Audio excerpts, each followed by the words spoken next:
Hey everybody, welcome to the podcast. Today's episode of the Jai Dave Show is brought to you by Bright and Beautiful, a beginner's home Kundalini Yoga experience.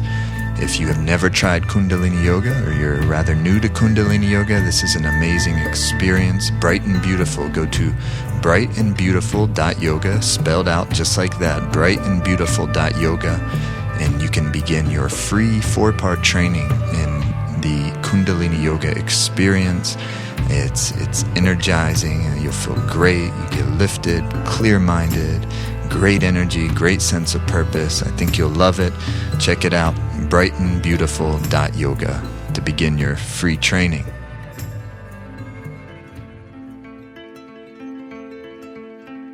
Today's episode of the podcast, you're going to hear my conversation with Drupada, also known as John MacDonald, and he is really brilliant. I think you're going to love him. Drupada is a friend and colleague of mine, and he's someone I personally consult with. He's an astrologer. He's specifically a Vedic astrologer, also known as Jyotish, the science of light.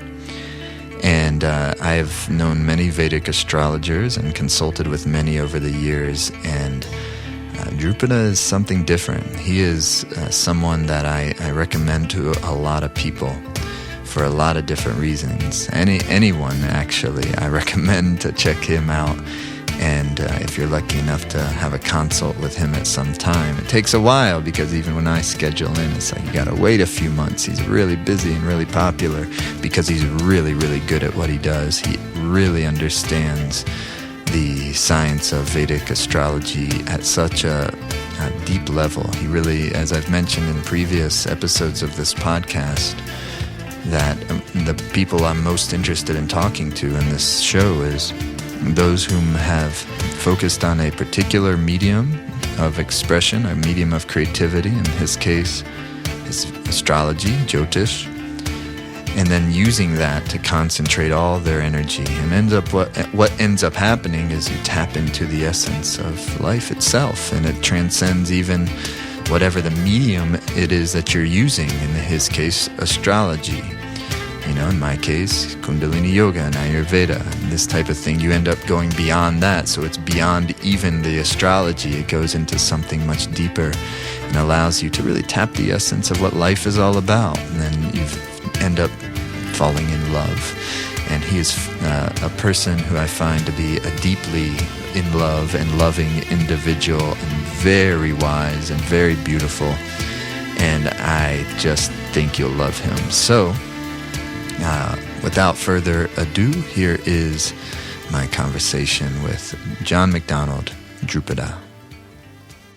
Seems like, and this is just a hypothesis, but seems like I'm too new in home ownership to know how true this is, but it seems like being a homeowner, it does an even more, a deeper job of settling Vata energy. You know, that's, I think you're right. Very subtle under the surface. Well, in astrology, the fourth house, which is home, is the house of peace and happiness. So you could say a healthy fourth house promotes kind of a healthy sense of kapha or ojas, like a foundation. Yeah. Cool. And then that's the first floor. Then you can build your skyrise on top of it, but you always got somewhere to go back to. That's probably the reason I wanted to talk to you, is to hear that kind of stuff. Because, as you know, I've been yearning to hear more teachings from you, and I love, as much as anyone I've met who has knowledge of Jyotish, Vedic astrology. What's the term you typically use? Jyotish. And for people listening, that means literally what? Some people interpret it as science of light, because like Jyoti means light, so Jyotish means science of light. I think of it as the science of studying the energy of life. And the purpose of Jyotish was, in Vedic times, to shed light on your life situation so that you knew what the karma was, what the tendencies were, and all of that. So you weren't driving the car blind, so to speak. Yeah. And you often quote Sri Yukteswar, who is the guru of Paramahansa Yogananda. He has a great definition of Jyotish, right, that you often use? Well, he has a great definition of the horoscope. Maybe the that's horoscope, what you mean. That's what it is. Yeah, he says that a person is born, and I'm paraphrasing because I may not have the words perfectly correct, but a person is born at that time and that place when the energy in the environment, meaning stars and planets and Earth, is in mathematical parallel to your individual karma for this lifetime. And he says it's a challenging portrait that shows the unalterable past and the probable future. And if you're not interested in learning, growing, and changing, then you can pretty much stick to the unalterable past, which means you have karmic tendencies in you, and they're going to do what they do. And you're going to repeat patterns, and you're going to see your life is going to be kind of captured by those energy patterns. And then astrology can be very predictive. Most Vedic astrologers are oriented to prediction. But our whole hopes and dreams rest on the probable future. It's like you can wedge your foot into the doorway and the door can't get shut. And what that means is that you're using your free will and that you're trying to become more awake. And then you'll have more choice. And you can change yourself. It takes effort, but you can. Yeah, I really love that. And that's what I've really appreciated about also doing consultations with you and hearing you teach it's kind of summed up pretty beautifully in those 4 words, the unalterable past and the probable Yeah, I often future. use that as a theme in my classes because if astrology was dead set, I mean, if it was all written and there was no altering anything, I wouldn't be interested in it. I'd rather be ignorant if there's nothing you could do about it. Right, because then where is the mystery? Right, but if you can, well, because I came at a young age to a spiritual community, and believe it or not, I had like 0 interest in astrology. I was 23, and but I came to a retreat center at Ananda meditation retreat. And you know what it's like when you go to retreat centers and you meet the most unusual people. So people are into all sorts of metaphysical stuff. And someone made an impromptu horoscope for me. It was a hobby. And I was fascinated. And from that time until now, that on switch has remained on. It's like it never went off. And I shifted. Before that, my big, like you could say, area of expertise that I had developed at that time as a young man was basketball. I was a pretty high-level basketball player, but a little too short, a little too slow, with a bad knee. So that ended my basketball destiny. Remind me where you grew up again? I grew up in a Maryland suburb of Washington, D.C. Right. So. And you were playing basketball till what level? I played through high school, but then I kind of couldn't find a reason to put out that much energy in that discipline when I realized that no one was a purist about it like I was. Like, I could be practicing for hours and hours trying to perfect the shot to kind of the zen of basketball. And then for everyone else, it was like entertainment night. And I realized that I lost my interest. Yeah, and then I moved on looking for something else. And that happened, at the end of high school because we lost the state championship game and I was kind of bummed out about it. So then but what really bummed me out is everyone was more concerned what was the party after the game. And I was like crushed and like no one really cared, So it made me disillusioned. And 5 years later, I showed up at a yoga retreat. and looking for a new way in my life. And that's when I started my interest in both yoga and astrology, which started at the same time, more or less, and has continued from that time. So, you grew up D.C. suburbs, Maryland. Your folks religious?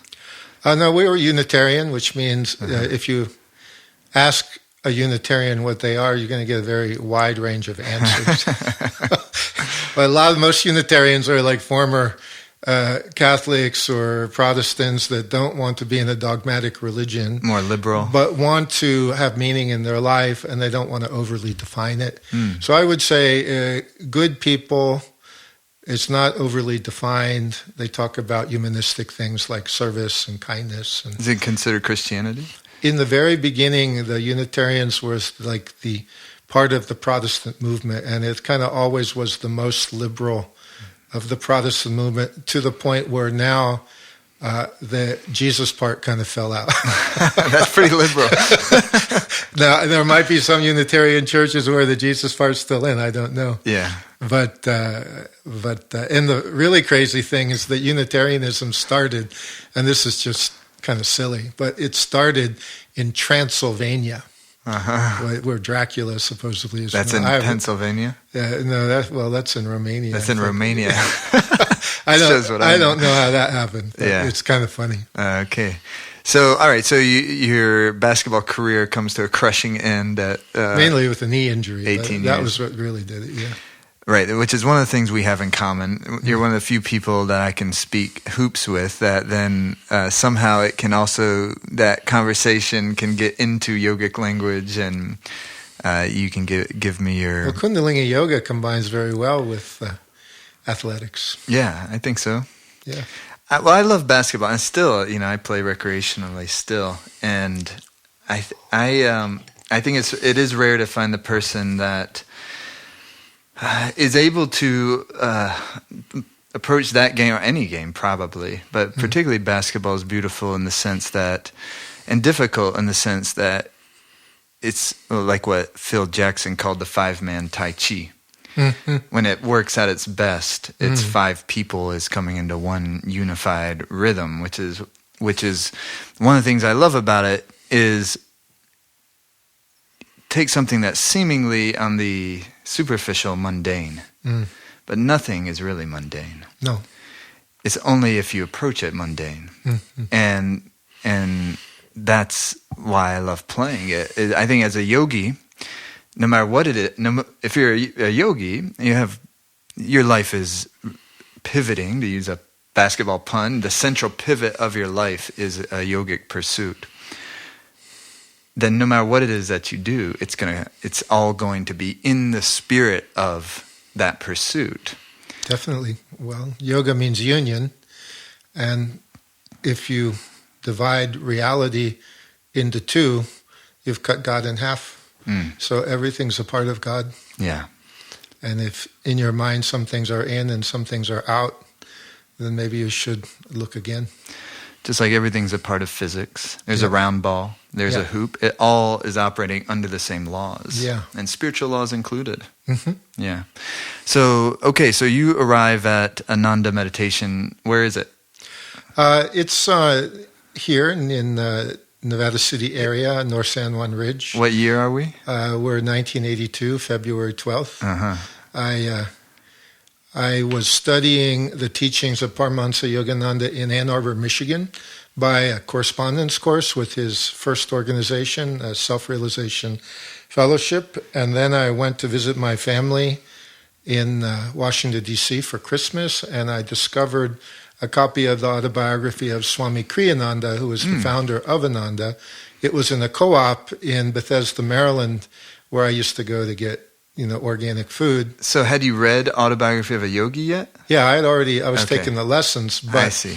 But I read this book by his Kriyananda and discovered that there was a community here, Ananda community, that was all disciples of Yogananda, and I didn't know that.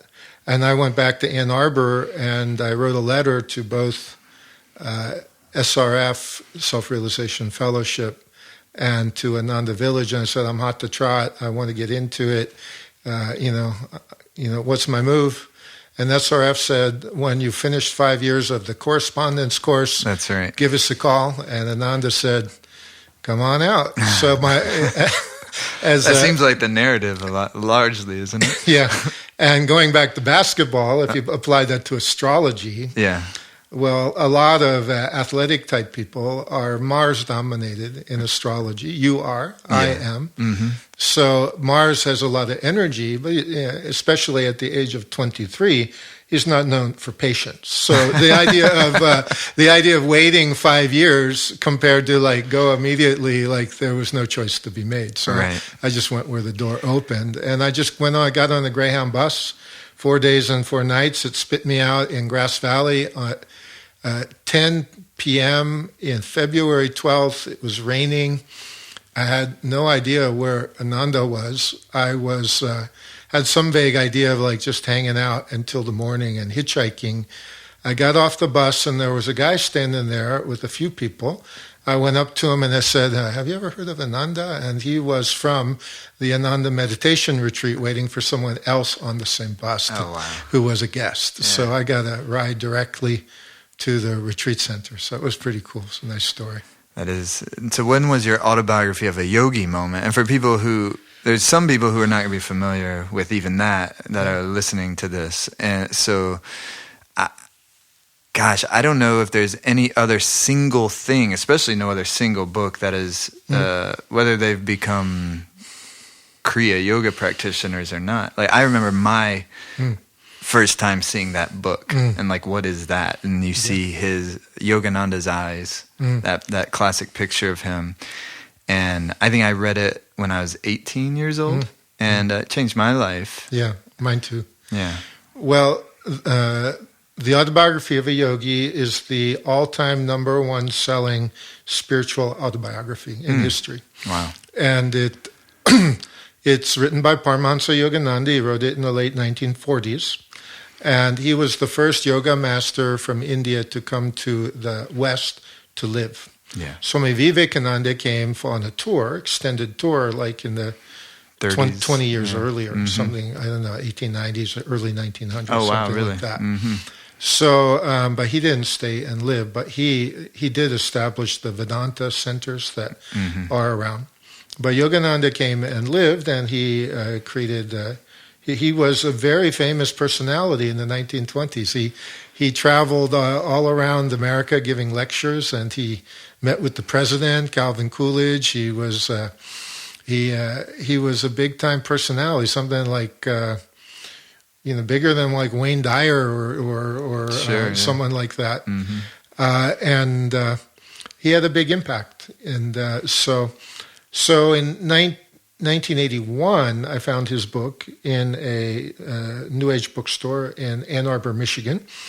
And I read it and started taking his teachings. And it was only 7 months later that I realized there was a community where I could go and get more deeply into it, and that's here in the North San Juan Ridge, Ananda Village. But at first I didn't live at the Ananda Village, I lived at its retreat center, which is more remote. It's called the Ananda Meditation Retreat. And for a year I was up there. And so it was all Alice in Wonderland for me, like everything was new. And Kriyananda was there? He lived at the Ananda Village, but he was there. We had classes with him frequently. Mm-hmm. And still you live in the area. Not to jump forward all the way to the present yet, but... as the bird flies, I'm living about a mile from the community. Mm-hmm. And what happened was, first, astrology became my hobby, and it was always my interest how to correlate astrology with Raja Yoga, with the science of the chakras and yoga and consciousness. And from the first day, it really feels like a research project I was in the middle of in a previous life, and then I kind of woke up and got back on it. Yeah, I think you told me some story at one point about a book. I don't know if it was what book it was. Something maybe when that switch came on in a stronger way. You know what I'm talking about? Yeah, I do. And there was just, I don't know, life's a mystery. I mean, the more you learn, from my point of view, the more you learn, the less you realize you know. But you're like open to the mystery. Yeah. And you have a positive feeling about the mystery. So then the energy kind of shows you what it wants to do. But there were many stepping stones along the way. But I first was doing astrology just for myself with my friend. We just have fun with it.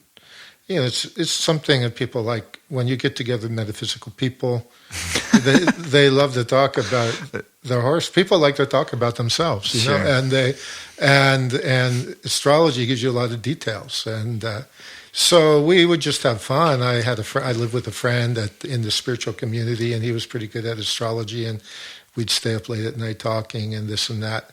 But after a few years, because when you first study it, you're not ready to practice it. Right. I often say that there's few things in life more dangerous than a relatively brand new astrologer.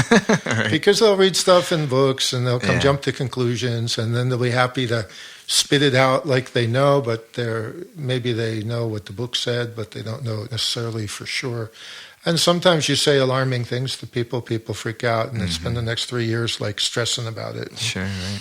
So, but in any case, what happened was my hobby became a service, and I became, someone offering this to this particular spiritual group for a while. But I was always also doing guests that would come to the retreat center, and then those guests would go home and tell their friends, and then their friends would tell their friends. And so now it's been 23 years full-time, 29 years if you include the part-time years that I've been doing it. And it used to be that maybe in the community people was about 70%, 80% guests, 20%. Now it's reverse. It's like people from all over the world with Skype and telephone and stuff. So it's become quite universal. It started within the seed of my spiritual family, but it blossomed and went beyond that, because astrology is not specific to a spiritual path. It fits with any spiritual path because it's studying the rays of energy in creation and how you and I and anyone has created certain patterns of energy. It's not like the horoscope is a magical document that's in some library in the astral world. The horoscope really is your aura. And the planets are your chakras. And if you have a healthy, positive chakras emanating good vibes, those good vibes attract good things to you. If you have one that's blocked or troubled or mixed, blocked, really negative blocked ones will create circumstances in your life that are challenging. And it's not a punishment, it's education. Because if you haven't learned something, it won't attract what most people want, happiness. So if you're not attracting happiness, it's sort of like biofeedback. Your life will give you experiences that's a reflection of the quality of your energy in the chakras. And if you don't like what's happening, you can, of course we all like complain about it and get bummed out about it and all that, but sooner or later we'll say like, why? Why is this not working for me? And then you might be inclined to get an astrology reading, get some insight about it, and say, oh, well, this is an area of my life that needs improvement. And if you go to the ATM to withdraw money from your account, whatever the account might be, relationship account, career account, happiness account, energy account, and if the ATM says, sorry, insufficient funds, you cannot withdraw any. So what do you have to do if your bank account is not full to give you? You'll have to make deposits. Those deposits are called sadhana, service, devotion, self-awareness. In other words, you have to improve. First you have to clean.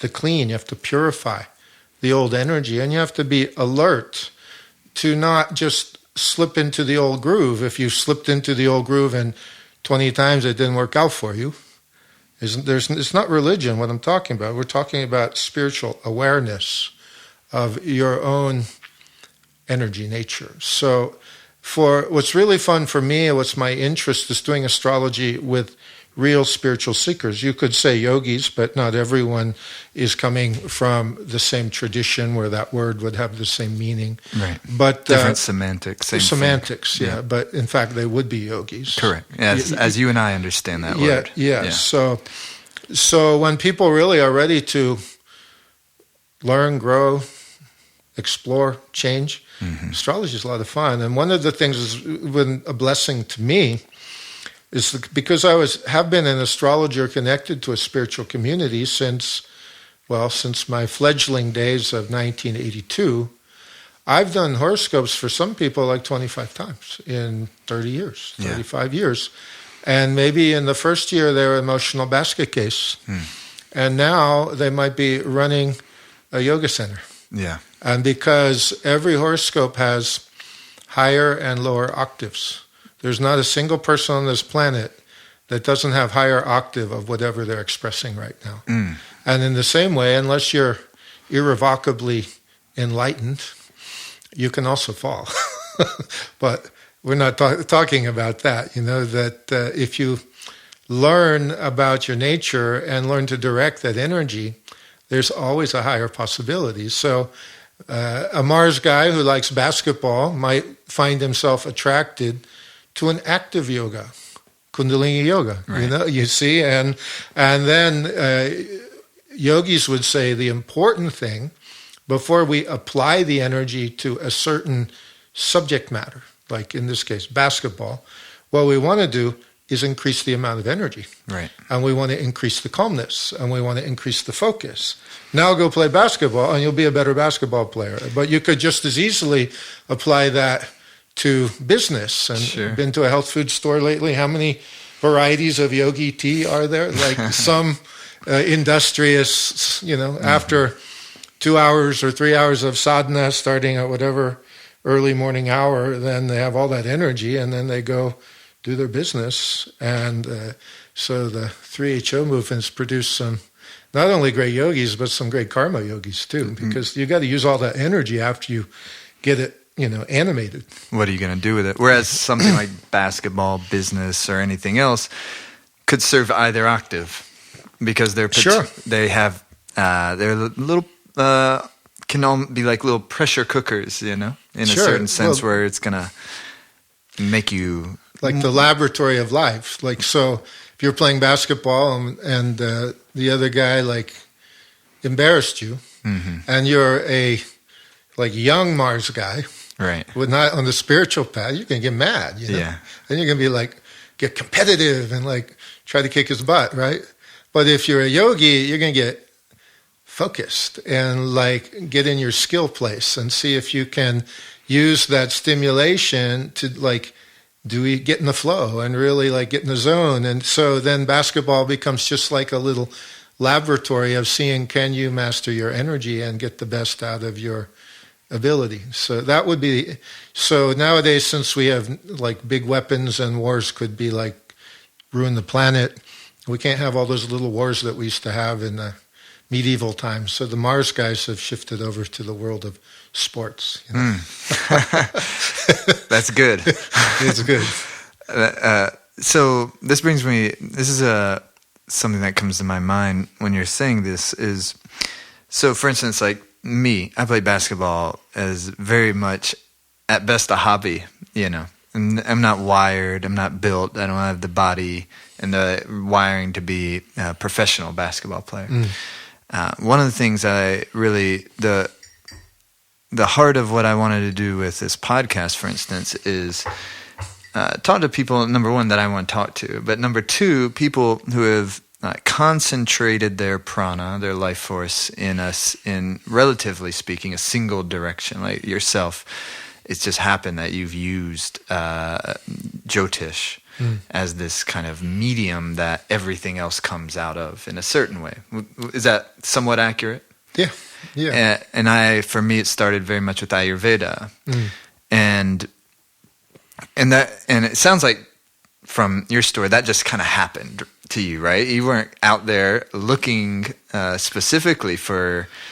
No, I wasn't actually, as often is the case. I was a basketball player, but I also, had a relationship disappointment at the end of my high school years, and I was always, well, let's just put it this way, it pushed me into a philosophical direction, like, trying to find out who I was. And so it was really a desire to learn more about myself and about life that brought me to the spiritual path. And my interest in astrology, I was interested a little bit from that first impromptu reading, but there was a woman people I knew used to get formal readings, and she lived at a distance. So you'd send off a check and a request, and 6 weeks later you get this cassette. It's like, and and she was really kind of otherworldly type of person. Really, like she would do the reading without you there, and then she would record it and send it to you. She was quite interesting personality. She was quite intuitive and psychic, and a little eccentric. And so you get this cassette from someone, only you've gotten referral that she's a good person, and then you listen to it, and it's like, how could this person know about me, who's never met me?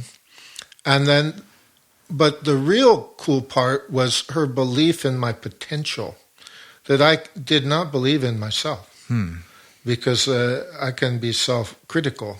And so what she was saying about my potential, really stimulated my fancy. And so I became the client from hell, because she got letters back to me. What about this? What about that? You didn't say anything about that. And so she became my first teacher.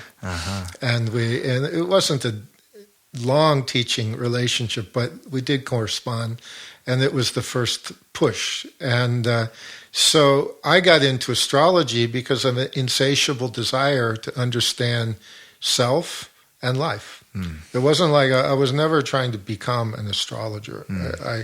I just had an insatiable desire to see more clearly and to understand myself more deeply. At a certain point, my guru, Swami Kriyananda was my teacher, but my guru was Parmahansa Yogananda. That's something I've always known. And at a certain point, I could feel him saying to me, enough with yourself.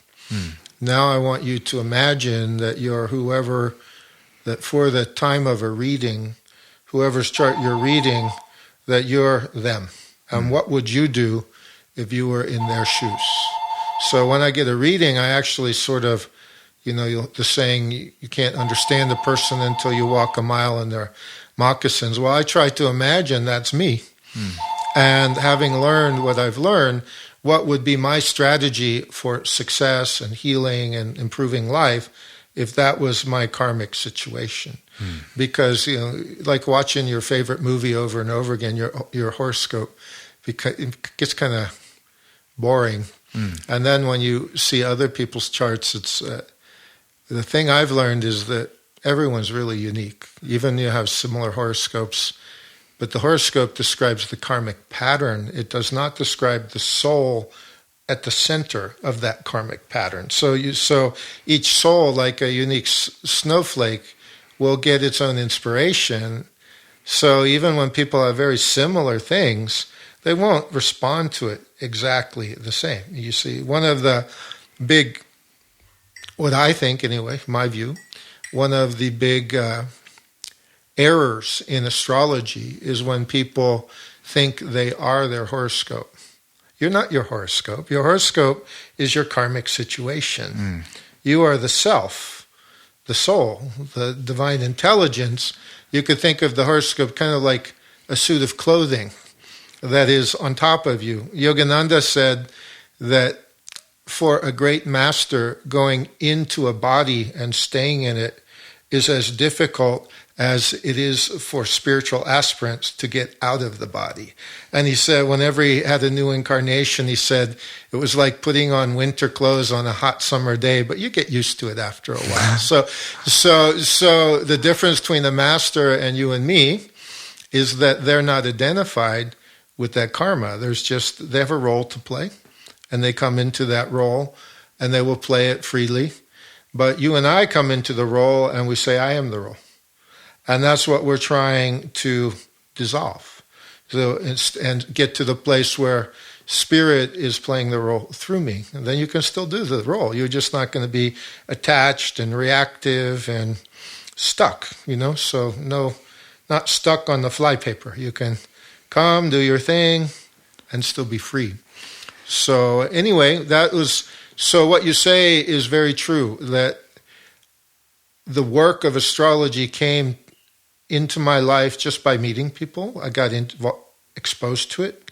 It fascinated me. It became my hobby. I was definitely a little OCD about it. Mm-hmm. Like I couldn't put it down. But I was OCD about basketball too, and I was a good shooter because I was OCD. Certainly had to work on relaxing the OCD part and just like getting more at ease with it. But that's come with time. And but then I never tried to get readings, and they just come. So I don't know why or how. And I'll be 60 this year. I kind of feel like I'm almost at retirement age, and I never got a real job. So that's beautiful. And maybe you feel the same way. Doing something you love, like Ayurveda or Kundalini Yoga, it's a joy. I've noticed, as anybody has who tries to get an appointment with you, it takes a little bit of time to get in. It's crazy. I don't understand it, but that's the way it is. It just happened, huh? You never. But when something's really important, sometimes there's a cancellation, and there's kind of this. It has its like own mind to it. So sometimes people call up on Thursday and say, "I can't do it," and there's an emergency on Friday, and somehow it works out. So, but in general, there's about a 3-month wait. Okay, we'll take a quick break from the conversation to tell you about the Bright and Beautiful experience. I think you'll really love this. If you've never tried Kundalini Yoga, if you're brand new to Kundalini Yoga or newer to Kundalini Yoga, check out the Bright and Beautiful. As a listener of this podcast, you have access to a 4-part free training. It's a beginner's an introduction to Kundalini Yoga for generating real radiance. If you want to have the experience of having a really healthy, energized body, a clear and calm mind, a really open heart, feeling love, feeling good, feeling a sense of purpose in your life, check out the Bright and Beautiful course. Not only is it a beginner's course that will teach you the Kundalini Yoga system from the ground up, but it's a beginner's course that has depth and substance, and I think you'll really love it. It gets you lifted. These practices are amazing, and anyone can do them. Doesn't matter where you live, doesn't matter who you are, doesn't matter what your ethnicity is, or your gender, or your religion. It has nothing to do with any of that kind of stuff. This is for human beings who can breathe, who have a heartbeat, and who want to live happily. And they want to live in a way that they start to be more and more filled with love and contentment and purpose in their lives. Check out the Bright and Beautiful Beginner's Kundalini Yoga course. As a listener of this podcast, you have free access to a 4-part training, the Bright and Beautiful free training. And if you love that, then you'll have the opportunity to join in the full course, which is a really awesome experience. So go to brightandbeautiful.yoga, just spelled out like that, brightandbeautiful.yoga. Type that into your browser, brightandbeautiful.yoga, to access a free 4-part Kundalini Yoga training, Beginner's Kundalini Yoga for generating radiance. All right, now back to the conversation with Drupada. Have you maintained your, with doing, consultations with people? Like, for instance, I realize when I used to do clinical work in Ayurveda, which I currently don't, I realized really quickly, and this is partly why I am just teaching all of the time I have right now, is that I knew for me, after a couple years, that I wasn't my thing to be treating, to be spending my time working one-on-one with say, like helping somebody with their high blood pressure or hemorrhoids or, whatever the case may be. Yeah. Very important work for the person with the dharma to do that work. But for me, it didn't. I wanted to be exploring Ayurveda through the lens of spiritual pursuit. I think, perhaps that's partly why I resonate with how you articulate the Jyotish, because it reminds me of how I love to look at life in general, and so I found for myself that I wanted to definitely be spending my time in that angle of life. Do you find that you are able to? Do you ever get bored with doing consultations? Bored, no. I did go through a patch in recent years where it had been like a marathon race, sort of like reaching the finish line after 20 years.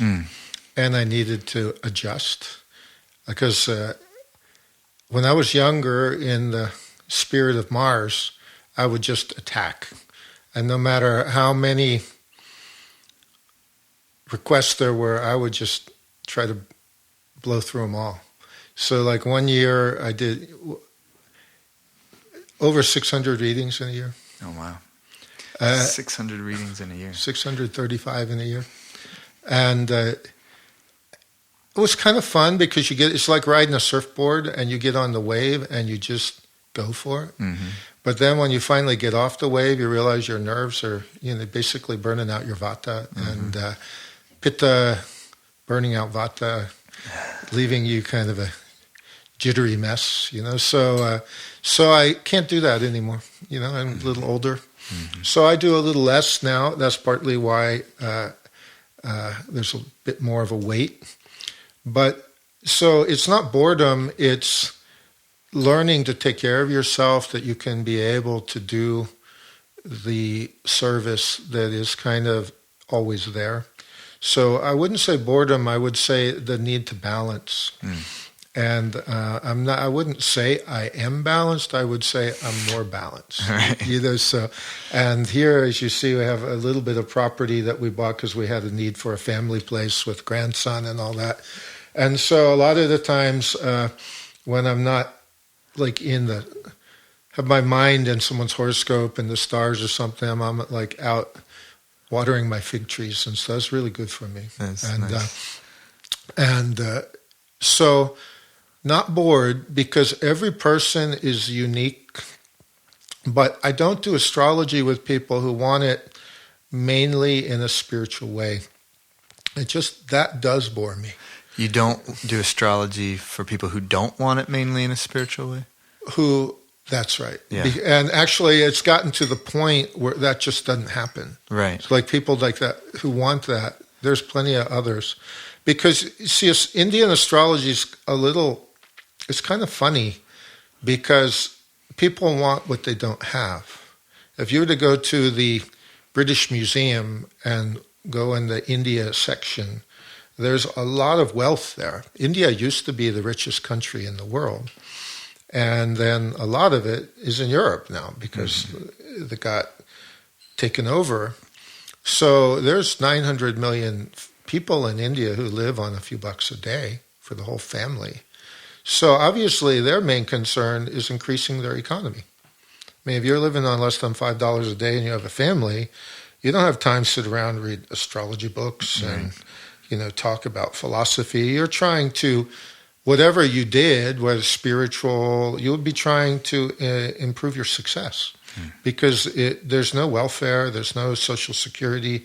It's all on the family.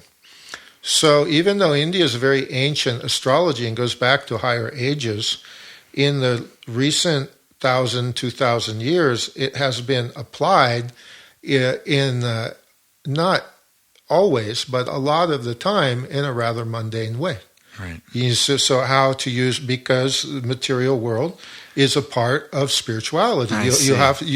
So you can go and to get this profound knowledge, but people are concerned how to get the right boy for their daughter to marry, how to get where the lens is focused. Right. So you have this profound wisdom, but it's used for mundane stuff. And then you come to America, and in Western astrology or Europe, not too many people are starving to death, and even not affluent people have a TV and they have food usually. I mean, there are some homeless people that are really up against it and all of that. I'm aware of that. But here, most people have enough, or at least barely enough materially.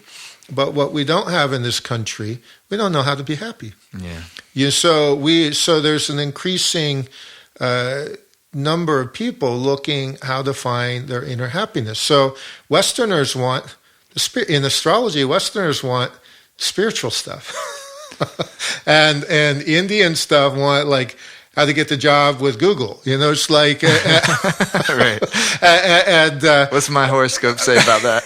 Right. And you would get bored. But what's interesting is that there's this cross-pollination, because are you a Western man or an Eastern man, or are you a hybrid? I had no idea. You see, am I I feel like Indian in my soul, but I was born like this pink-skinned, you're a white guy, Nordic-looking guy, and so I feel Indian. I don't look it, but on the inside, I feel. When I go to India, I resonate very well with Indian people. At home, so I think that in globalization, we're kind of going beyond some of these strict definitions of what's East, what's West. There's a lot of Easterners born in the West, a lot of Westerners being born in the East. So, but the point is, you have to kind of separate the science itself from how it's applied. Yeah. And when you use it with Westerners, they don't really want you pinning it down like you'll get married, on a Thursday in 2 years or so. They don't like that. Yeah. And the Indians are like, make it specific, So it's interesting. But Krishna said in the Bhagavad Gita, out of 1,000 people, one is seeking me. And out of 1,000 people who are seeking me, one knows me as I truly am. Right. So for people unfamiliar with that, how would you, in your semantic, translate me? Okay. One is seeking me. Well, Krishna, the name Krishna is actually a title, just like the name Christ is a title. Right. So there was Jesus the Christ, Jesus who had attained Christ consciousness. So it's similar with Krishna. It represents kind of the Indian way of saying Christ consciousness. What that means is they're one with the underlying consciousness that is the source of the creation. And out of 1,000 people, one is seeking that. One is seeking who he really is. And the other 999, and there's no judgment here. Right. They're doing whatever they think will make them happy.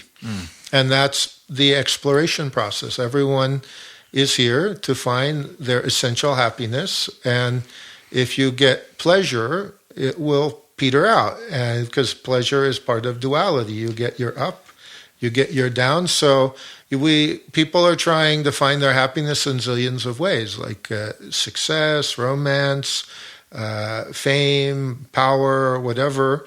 And we have many lifetimes to explore. But what he means, one is seeking me, he means by looking within. So when you look within, it's the category of people who are looking for awakening their spiritual nature. Right. I think one of the enjoyable things about at least moving along a little ways in a spiritual path or just about becoming more of who you are. It's hard for me nowadays to differentiate what is spiritual path and what is not. That's a good sign. So one of the enjoyable things in that is there really isn't a judgment on 1 versus 900. I think in the early stages for many people, you do, and I think it's part of the process, develop there's a spiritual ego, there's a superiority complex that often is there. is very prevalent in spiritual communities It everywhere, to It where it is. does create more duality. And whether it's something people are conscious of or not, there's certainly superiority complexes that tend to go along with spirituality. But really, when there's genuinely, it's not just a nice thing to say, but there's genuinely not a judgment between the 1 and the 999. Just using that metaphorically in the moment. Yeah. It's such a nice place to live from. Yeah. You know what a word for that is? What is it? Innocence. Innocence. Mm. It's like you're not judging, weighing, measuring, dividing. And the tricky thing about astrology is there's an awful lot of discriminating and analyzing that goes into learning astrology. So the danger of astrology is you could be constantly weighing and measuring everyone and everything. So, but then you can't let things just be natural. Yeah. So you kind of have to learn it and then go beyond that. I think this is connected to part of what you said earlier from the context of a horoscope and many people thinking that, or at least projecting that the horoscope's a fixed thing. And you said that would be boring because it takes out the mystery of life. And paraphrasing what you actually said. And I think that's a big part of it, is if there's like this gripping on like knowledge and like I know how things are, then it creates the duality that causes the psyche to place judgments on things that don't fit into the box of how you have determined they are. Yes. And with it, having that, I don't actually know. And that's where my joy comes from and love comes from, is being in this, as you said, this place of innocence, which I think is really a perfect, simple word for it. It's a vibrational space, though. It's not, you can't just like use willpower to get into innocence, you know? No. Well, I suppose innocence would be living in the present moment with trust and realizing that the Creator knows how to run His creation. Mm. So just do the best you can with yourself and let the universe be run by the Creator. But my teacher, Swami Kriyananda, was a brilliant man. He left his body 4 or 5 years ago. Mm-hmm. And I can't tell you how many times when there'd be a class and someone would ask him a question, and the first thing he would do was say, well, gee, I don't know. And then often he would drop his head, like just allow the neck to relax, and he'd drop his head. And I think he was looking into the spiritual eye. I never asked him, but I just always had this feeling. Mm. Then he would lift up his head and give like the greatest 2-hour lecture that answered that question. Right. Like, because the first thing you had to do is realize there's not my knowledge, there's not your knowledge. A good analogy would be a cell phone. Nowadays we have excellent cell phones, and the cell phone without the signal is basically a fancy, iPod or something. Yeah. But if the cell phone has the signal, it can receive the communication. Mm. So when you say, I know, you create a barrier to that inspiration. Now, it doesn't mean you have to pretend you don't have experience or that you've learned things along the way, but to just remember that really all knowledge comes from the divine. So you try to keep an openness. Yeah, I think of it as like everything is in laws of nature. There's constriction and relaxation. Just like tides come in, tides go out. In order to have proper blood pressure, you have to have the proper amount of constriction and dilation. If I'm so gripped on knowing, I feel like it's the channels of the mind are constricted, and therefore there's obstruction to real knowledge, which comes from another space. That's a brilliant way to say it. Your experience with one of the qualities that I notice amongst people who I find to be who I'm attracted to in the realm of yoga and things like that is there's a genuine devotion to their teachers. Mm.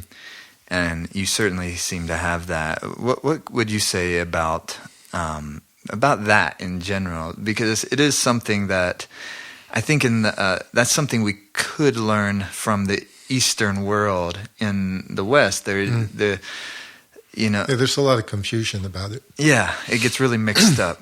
Have you watched Wild Wild Country yet? What is it? Oh, probably not then. There's a new documentary on Netflix that has gotten real popular, even across the board in mainstream America as well, called Wild. It's a 6-part series on the Rajneesh community up in Oregon. And basically, it's not really about Osho. There's very little about Osho's teaching, but the story of them landing in Oregon is really brilliantly done documentary. But you see this kind of this collision of the Eastern and the Western cultures happening in a really strange context. Yes. So anyhow, I do think it's something that it's such a beautiful thing to experience, to have devotion in that sense to a teacher. But I think we get it mixed up with worshiping people, and we get it mixed up with all sorts of Western ideas that don't fit into the context of our society. Yeah, well, you can certainly see examples of teachers making it all about them and sort of abusing their position. Yeah, there's kind of good reason why we think that. And then the news that makes the headlines as breaking news is always like what's going wrong. Yeah, right. So we don't get headlines about like some really kind, benevolent teacher that like helped people and right. There was no controversy. He didn't blow it or anything. But what we were always taught on the Yogananda path is that a true teacher brings students to their own spiritual center, and it's they don't emphasize, aggrandizement of the teacher. They emphasize what really helps you come to your strength, but when a teacher really is a teacher, like really, it means he has development spiritually. And when they have development spiritually, they're strong. And when someone's strong, they tend to attract both really strong positive and negative reactions. Yeah. It's like when people are into you, they're like way into you, and when they don't like you, they really don't like you. It's like, and that's even before you get that some of them might have contrarian personalities. Some gurus kind of would do things like if you expect them to act a certain way, they might do something just like the opposite, just to kind of, yank your chain, and unapologetically. Sure, yeah. So there's all types of teachers, and I know that in America and in the West in general, there's suspicion about a lot of people that put themselves up on a platform or a pedestal, and maybe that's as it should be. Yeah.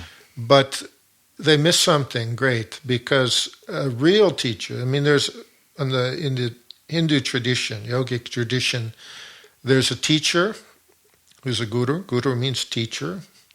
And there's Sadguru. Sadguru is enlightened teacher. Yeah. And what Yogananda said is that, well, just stop for a moment and think, how many little desires did you have today? How many big desires? Now, my guru said, Yogananda said, if you're a true, really enthusiastic spiritual seeker, you have lived hundreds of thousands of human lives already, because you had to get the exploring out in the earlier one. Mm-hmm. So how many desires in one day? How many days in one lifetime? How many lifetimes? There's a significant amount of karma that is there from the past, which a psychologist would call your subconscious mind tendencies. Yeah. And a true guru, he said, will take 25% of your karma and work it out for you.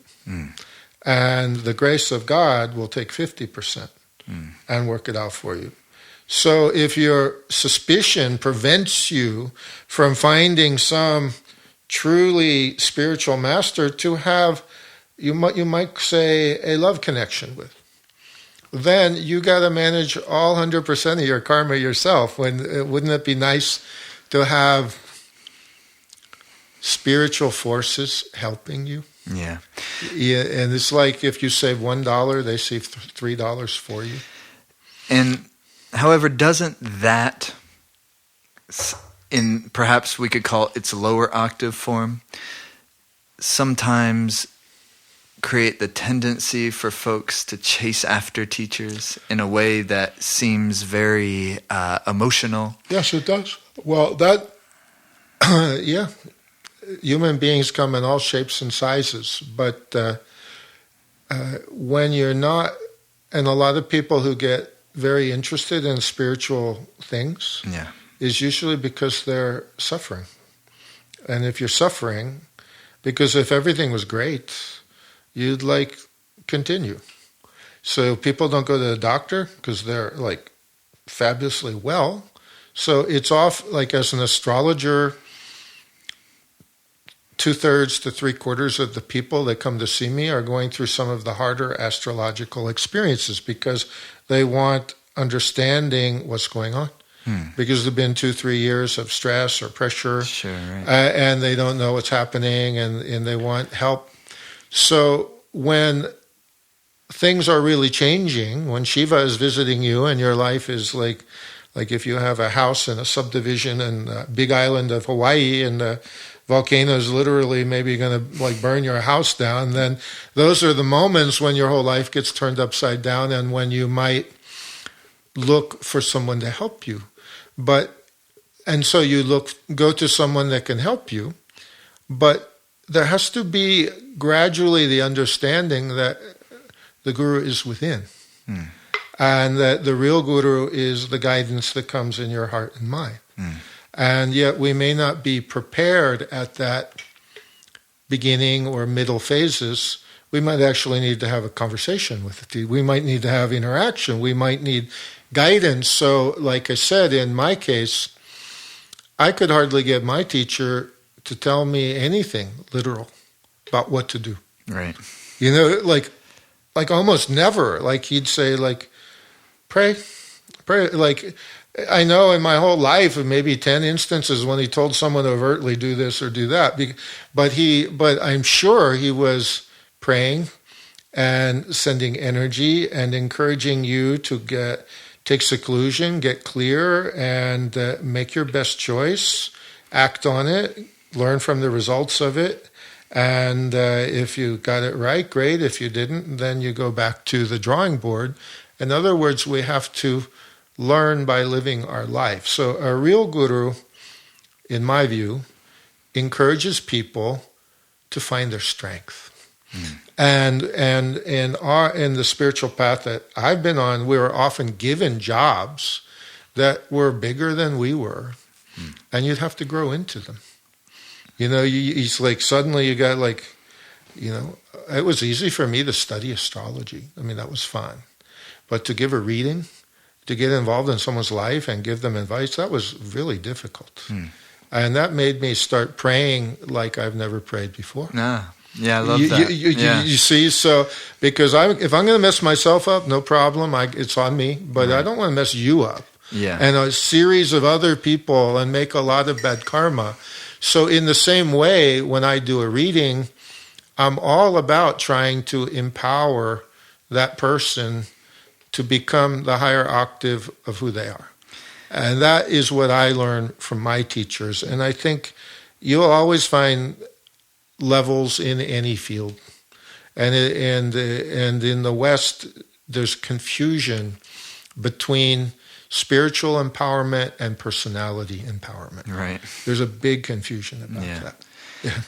Yeah, that's beautiful. That putting yourself in a position that make you pray harder than you've ever prayed before. There's something to be said for that, isn't there? Well, I have enough karma of my own. I don't want to like double it with each person by giving them bad advice. You see, of course. And so, just kind of wrap this up. Because in the spirit or in the kind of the in the way of people living in a way like you very much seem like you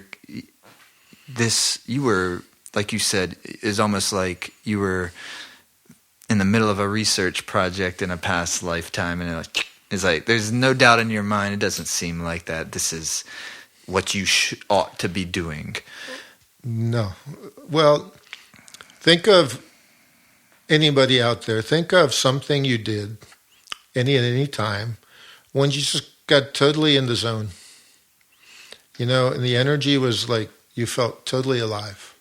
Because what was happening in that moment... There's no time. There's no time. You're 100% one with the moment, doing what you do, whether you're painting or dancing or skydiving or surfing or computer programming or basketball or meditating or whatever it is. And then don't we all want to be in that experience all the time? So if you lose that, then it's like you come out of this energy flow back just into like your mind and thinking. And so what happened to me is that because there was a demand for me to, I wasn't comfortable in doing a reading because I was good at research. I was a little shy. I had to overcome that. But I would do a reading. I'd have to pray, get my energy up, do the reading, get into that place. Felt good, everyone's happy, be over, then it would happen again and again and again. And now it's been 29 years. And so I've been forced to learn to the best of my ability. And there's still a lot of improving to do, there's no doubt. But being in that place is the normal place. Yeah. Because it has to be, because you can't do what you have to do if you're not there. So actually being an astrological counselor has forced me to try to grow as much, my maximum. Mm-hmm. I love that. And I'm not saying that the job is done. There's a lot of work to be done, but I've changed a lot. And a year and a half ago, I went to my 40th year high school reunion. It's like the first reunion I ever went to. Like, really? Like I just moved to California and got involved in all this stuff. And all my friends from those days think I became a Jesus freak and lost my mind and moved to California. When I say, no, it's actually yoga and Vedic astrology, it doesn't particularly like help. You know, like, I mean, a lot of my friends are suburban Washington, D.C. guys. They got like big careers and stuff. Yeah. And they're all cool people. But it was real interesting to go back at the 40th reunion because if I had gone back at the 10th, I would have been, or the 5th, I would have been just like you said. I would have been spouting philosophy. You would have been proselytizing. I would have been like, you know, sharing all these cool ideas, right? You know, and like you need to do this, and you know, and I would have been like really irritating, like a real pain in the butt. You know? And that is pretty. Not everyone falls into that, but an awful lot of younger people fall into that. And that's normal. You get some really cool teachings. You get really enthusiastic about it. You know? So it's really normal. But then you start realizing, oh my God, the spiritual path is becoming those teachings. That's right. And you start realizing how much of you isn't those teachings. And you have to be quite honest about it and just keep polishing the silver and do your best and so what was cool about the 40th reunion is whereas I don't think anyone there could intellectually understand my lifestyle. Mm-hmm. I can hardly understand it. Right. But they liked my energy. That's right. You see, and I said, well, 40 years of looking at myself and trying to polish the silver, there should be something that has changed, and they liked it. So I thought that was interesting. So I think what my teacher said is you have to, or what Yogananda said, you have to live, so why not try to live in the right way? And aren't we all trying to find an inner joy? And there's only two ways you can live. You can be in harmony with the truth of spirit and nature, and then you'll feel well. Or you can be out of harmony with spirit and the laws of spirit and nature, and then you won't feel well. Our culture encourages excess. It's not bad. Like if you want to go to excess, do it. But in the end, you won't feel well. And then you'll eventually look for some way to feel better. And you can certainly enjoy this world. That's fun. But it's nice to learn how to enjoy your own true nature. So combining yoga, which is teaching you, yoga gives you the method and techniques and approaches of how to harmonize yourself with your own higher self or God or whatever. But astrology studies the karmic situation, like reading a roadmap, how to go about living your life. So if you put them together and have a yogic astrology, it can be really useful. Really useful. It's not necessary. The Yogananda's guru, Swami Sri Yukteswar, super famous astrologer, said, you can consult astrology and use it to guide you. You can also get into harmony with the divine, and then you'll tend to do the right thing at the right time without knowing why. Yeah. So that is like natural astrology. Yeah. You get into Sure. get into the harmony with life, and you'll say, I don't feel to go today, and you miss the traffic jam, or you know. But that way, you don't know. You just have to trust. And you got. But if you have an active mind and you like to understand things, then you might enjoy the astrology. Yeah, having the context that it gives you, Yeah. you know, as you're going through, whether it's great times or challenging times, it sure seems to me super useful. Yeah, it's been useful for me too. But the way you describe it, and everything you said, I have 10 more questions for, but we'll save it for another day. But the way I was sitting here right when we first sat down listening to you, and the way you talk about Jyotish, it's so simple and real, but also not diluted at all. You know, whereas a lot of times I think astrology just seems like this wacky science to a lot of people. It's so To me too.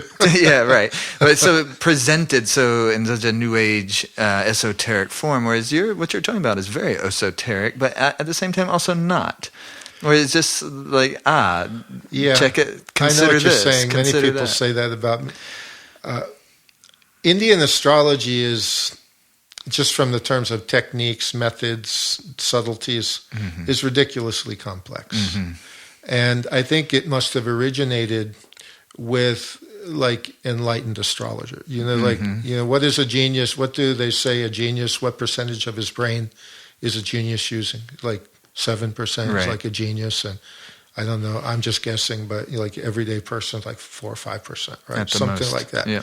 So Vedic astrology is probably written by someone who's using 100%. Something. It's like Ayurveda is the same way. I would say it can be simple enough where I can teach it to my 12-year-old son, and complicated and profound enough that I can study it the rest of my life. I'll never come close to it. There's no end to it. The only way that you could understand it perfectly is to stop trying and to admit you don't know, and to open your mind and your heart to the very master that wrote that book. And you say to the very master that wrote that book, could you help me study your book? And well, that's not esoteric at all. and that is intuitive guidance. Yeah. You cannot learn any of these subjects with only intellect. That's right. Devotion, meaning reverence to the source of all the good stuff. Yeah.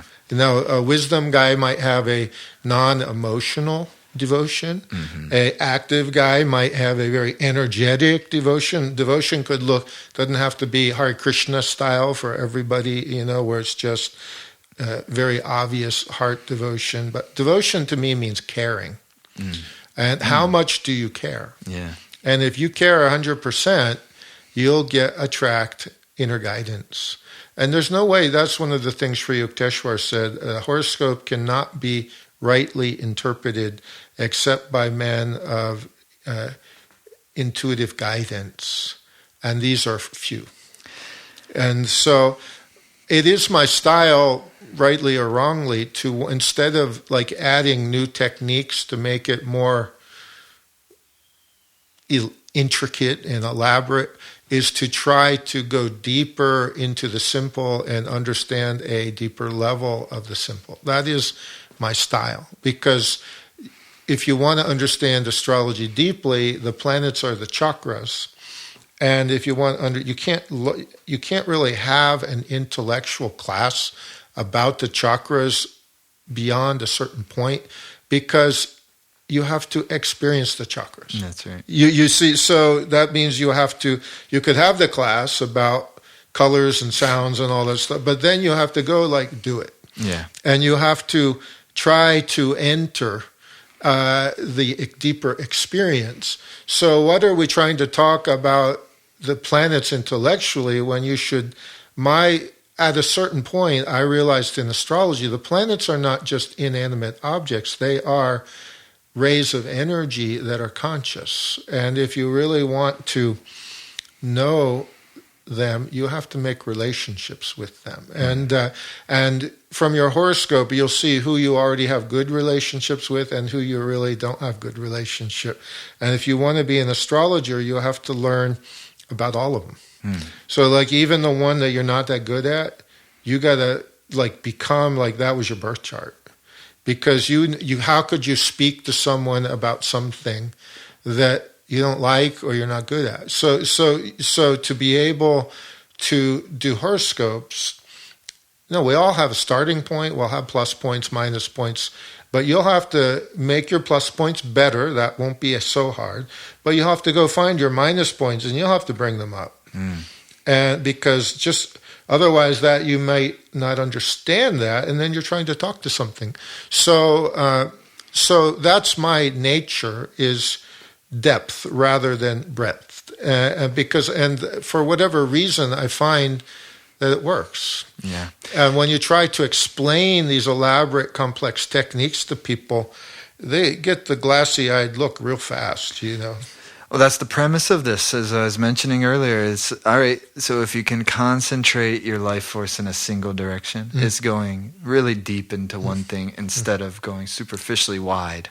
Yes. And I feel like you've done that. And I'm so grateful to learn from you and hear, like you're saying, the intuitive importance of a person who is doing astrology. There's very few people I feel comfortable doing astrology. That I would be comfortable is not the right word, but interested. And I'm glad I met you. Glad I am. Well, I'm glad I met you, and I'm happy to see all the people you're helping. I'm getting to meet quite a few of them. Good. Some of you might be listening to this. Hello. I'm sure. Again. All right. Well, thanks so much. It was a real pleasure. I enjoy it. Let's do it again sometime. Love it. Okay. All right. Sat Nam. Thanks for listening, everyone. Hope you enjoyed that conversation. I really love talking to Drupada, and I am hoping to get him on quite regularly, someone I'd love to talk to when different things are going on in the world that we all want to know about and hear his wisdom perspective on, from both an astrological and yogic context. So I do hope to get to talk to him much more. I'm pretty confident we will.